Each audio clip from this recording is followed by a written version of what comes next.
In no way at all was I surprised to see progressive activists outside a courthouse chanting and defending Kilmar Abrego Garcia. Because we are a sick nation, our culture is fragmented, there's so much going on. Population collapse and decline, cultural stagnation and fracturing, and oh boy, I've gone for 27 years about all of these things, especially considering I missed 3 weeks of work, and all of that I had to say is compressed in this ball that needs to spray from... Anyway, I digress. Here's the story. Kristi Noem gave a CBS interview. I love this.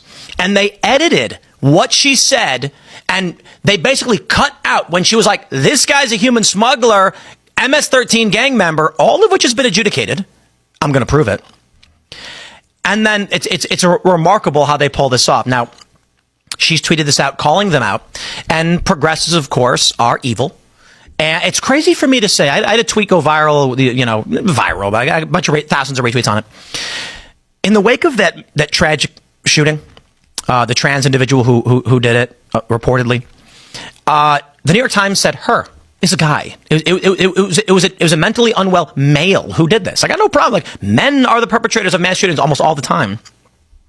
And they said her because they're evil. They know that's not real. So here we have in this story, Kristi Noem said nothing untrue, and I will prove it with CBS's own reporting. And what are progressives saying? They're saying unsubstantiated accusations against Kilmar Abrego Garcia, a Maryland man. Now, I'll be honest with you. I don't know how I feel about deporting an El Salvador guy to Uganda. I got to be honest. Some of it is funny. You know, like, there's going to be a bunch of liberals like, yeah, it's just, but Uganda's not his country. Yeah, well, he's a gang criminal, human smuggler who won't go home. Like, I don't know that sending someone to Uganda is the right way to go about doing it. It is interesting we're seeing these third-party deportations. But there's a functional question of where do you send someone who can't be returned to their home country for treaty reasons or political reasons, or they fear death, but they can't stay here? Uganda is basically, it's Trump going, we're going to send you to one of the worst places we can think of. And I'm not saying it's like Uganda's the worst place in the world. I'm saying it is substantially worse than most other places. You know what I mean? Like, I guess what I'm trying to say it's pretty bad there. The violence is really high, resources really low. But I'm not saying that going to a place that's lawless is, let me put it this way. It's nature. You know what I mean? Like, if we told someone I've talked about the island before, right? If you're a bad person and you've committed capital crime, I'd prefer not the death penalty. I'd say exile. And so if Trump is like, you have no right to be in our country, so you'll be exiled, I'm like, yeah, okay, I don't know. What can I say? Work with organizations that kill Americans. Now, I digress. I'm going to play the clip for you. Here's the story. Check this out. Get on next. Kristi Noem says, this morning I joined CBS to report the facts about Kilmar Abrego Garcia. Instead, CBS shamefully edited the interview to whitewash the truth about this MS-13 gang member and the threat he poses. Here's the cover-up. Take a look at this. And the one thing that we will continue to do is to make sure that he doesn't walk free in the United States of America. This individual was a known human smuggler, MS-13 gang member, an individual who was a wife beater, and someone who was so perverted that he solicited nude photos from minors. And even his fellow human traffickers told him to knock it off. He was so sick in what he was doing and how he was treating small children. So he needs to never be in the United States of America, and our administration is making sure we're doing all that we can to bring him to justice. And the one thing that we will continue to do is to make sure that he does. It was cut out. Now, I'm surprised Daily Beast actually reported on it. Say, fuming ice Barbie. I don't, why are they, I hate everybody. I hate everybody. Anyway, fuming ice Barbie blasts CBS for shameful editing of interview. I don't need to call Kristi Noem ice Barbie, okay? Sleepy Joe is funny. All right, I'm guilty of it too, fine. But Ice Barbie is just like complimenting her. That's why I'm like, I hate everybody. They're trying to insult her by calling her hot. Whatever. Anyway, Kristi Noem is angry her unsubstantiated claims didn't make it on air. No, don't worry. Here's CBS. Let me play the tape. All right, the Tennessee Highway Patrol has released new body cam footage of a 2022 traffic stop of Kilmar Abrego Garcia. He is the man, you'll recall, that was mistakenly, according to the U.S. government, deported to a Salvadoran prison. Listen to this. You got a bunch of people here, don't you? It's 1%, yes. Go back to work. Gotcha. Where are you working at? Where? Where? San Luis, Missouri. Missouri? Yes, sir. Gotcha. Okay. But I'm from to Maryland.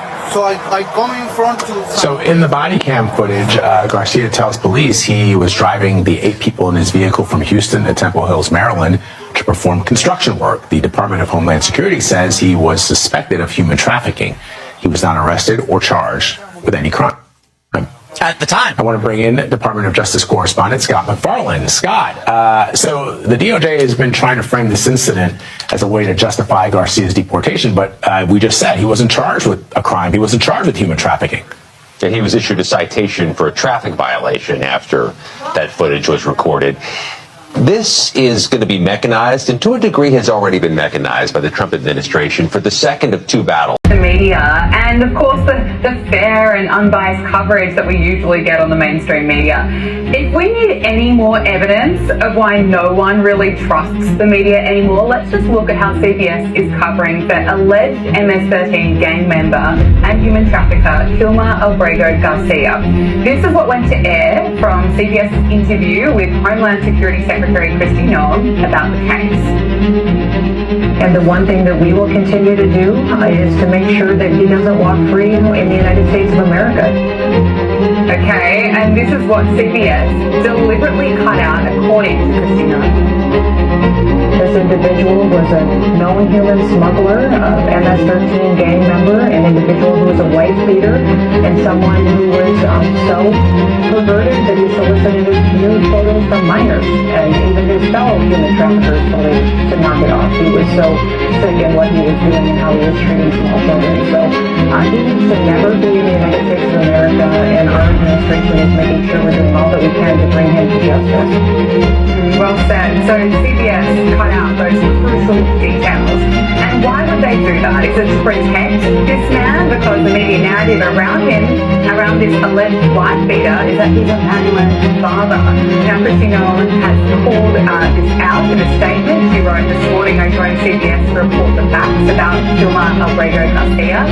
Instead, CBS thankfully edited the interview to whitewash the truth about this MS-13 gang member and the threat it poses to American public safety. And you'd think that CBS would have learned from its disastrous mistake around editing the 60-minute interview with Kamala Harris last year to make her sound sharper than she really was. It seems that the Prime Minister Netanyahu is not a mistake. Well, Bill,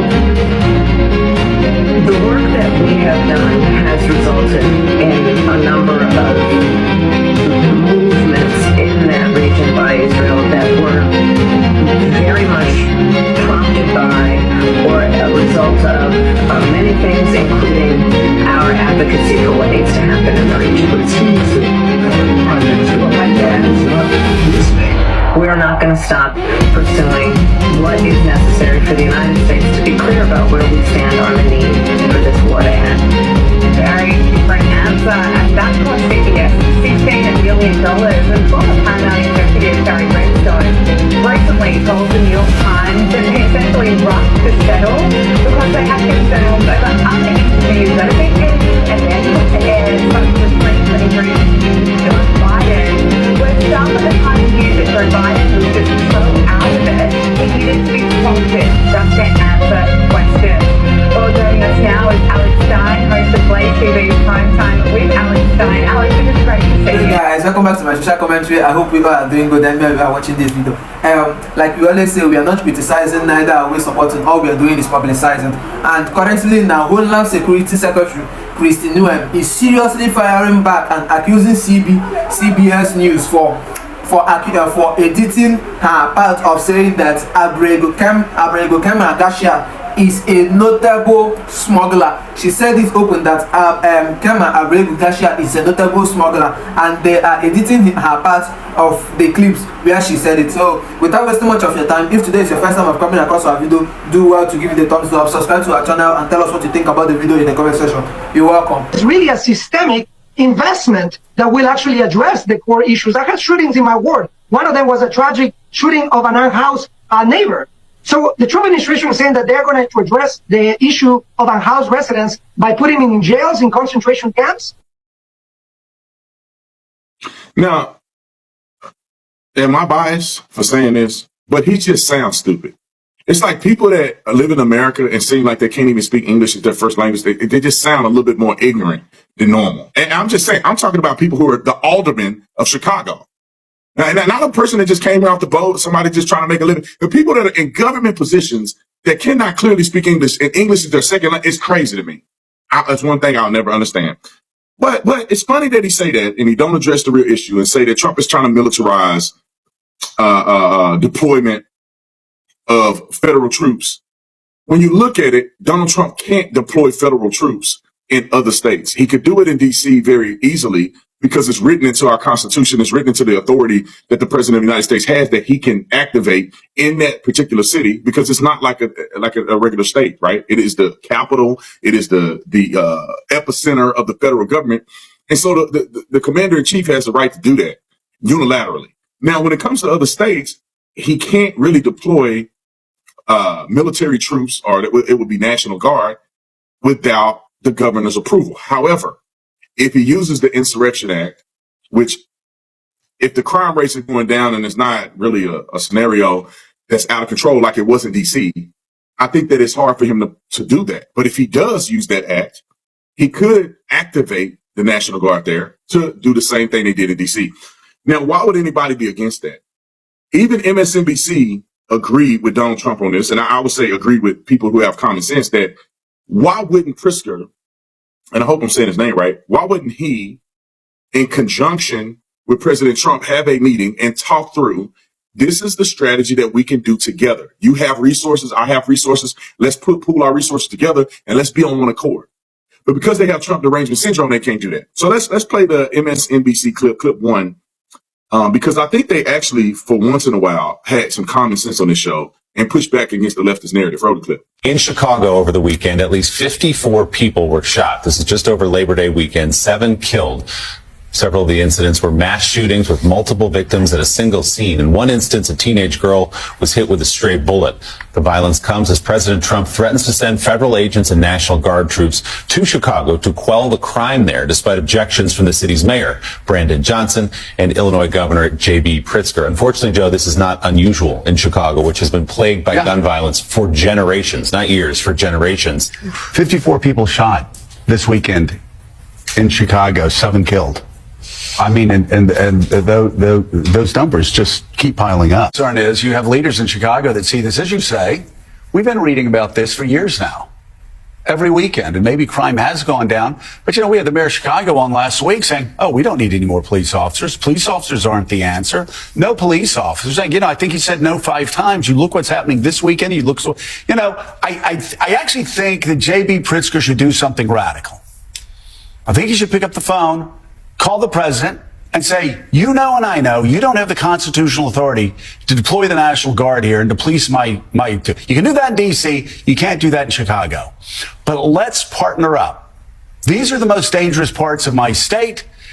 We would love to figure out how to have a partnership that's constitutional, that respects the sort of balance of federalism between the federal government and the state government.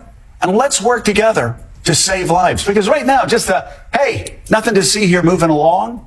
No problem here. Hey, Donald Trump, we don't need you. And, the mayor talking about we're going to protect people's dignity in our city. Well, protect their lives. That's protecting their dignity. It would be radical for us to figure out a way to actually do what I've been saying from the very beginning on Washington. And that is seeing politicians creating partnerships that protect their people. Yeah. Come on, somebody. Is that the end of the clip? Come on, somebody. Yo, guys, thank you for watching our video. We really appreciate, and like I said before, Kema Abrego Garcia is not just a notable smuggler.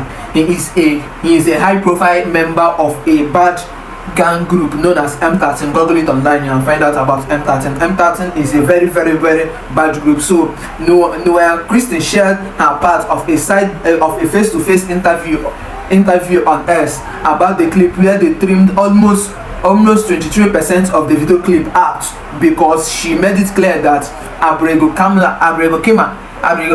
Kema Garcia is a notable smuggler. So CBS is fighting back and saying that the accusations are false. Why all these are going on? It is causing or raising the tension of people, arguing the transparency and media accuracy between the political government officials and what Kristi Noem is saying about the accusation. So if today is your first time of coming across our video, do well to give it a thumbs up. Tell us what you think about the video in the comment section so that more video like this will pop up your screen. You're welcome.